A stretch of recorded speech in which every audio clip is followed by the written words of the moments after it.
Well, you know, whether you're going on an international business trip or maybe plan on doing business in a foreign country, one of the best ways we can better relate to our international friends and neighbors is to enhance our own cultural intelligence, from knowing political climates and customs to knowing what places are off limits for a selfie and what American body language to avoid. Here to help us increase our culture IQ, the International Countess of Culture. You like that? Miss Pamela Eyring from the Protocol School of Washington. Thank you, Tyler. Good morning. Great. So let's jump right into this. Yes. You know, of course, selfies right off the bat, because that's what we have to do. Look at me, I'm at the Taj Mahal. Look at me, I'm at the Eiffel Tower. And some people fall off a cliff. You know, it's dangerous too. But yes, you should avoid taking selfies in front of like religious areas, like mosques or you know, churches. The Wailing Wall, for instance, would be. Yes, you know, those areas that are sensitive. You know, some people travel over to Germany and visit concentration camps. You know, to understand the history and the horror that was caused.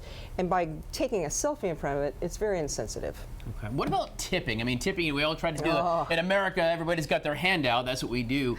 Other countries, are they the same way? We're going to go into the Starbucks in you know, wherever, in Indonesia, and see a tip jar like we do here? Not often, although they're picking it up from us, but they also know Americans are probably the #1 tippers in the world.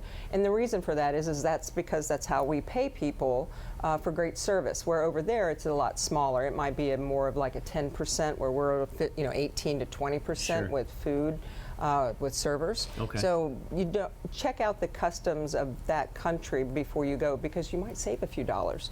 You don't need to tip as much, and sometimes it's included. In Europe, you'll see it's already included. I like that. What about this happens, and I'm probably guilty of it too, when we have a language barrier?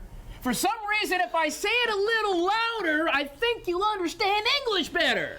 I don't understand that either. It's just sort of like when we get on our cell phone, it goes up too. But when you are trying to speak another language, and even if it's a good courtesy to do that, not just say, hey, how are you? You know, actually say, assalamu alaikum.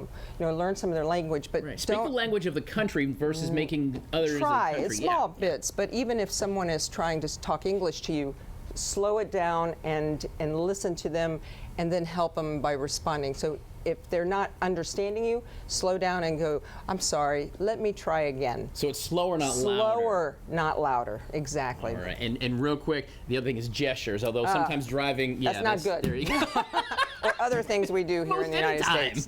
That's true. So gestures like thumbs up and this can mean, so much different in the other countries. So just research. If you know you're going to a foreign country, just do a little research and all that. Well, links for you at abccolumbia.com for some of these tips, as well as links to Protocol School of Washington. This is what she does for a living, teaches etiquette to business leaders and to people like us. That's Pamela Eyring.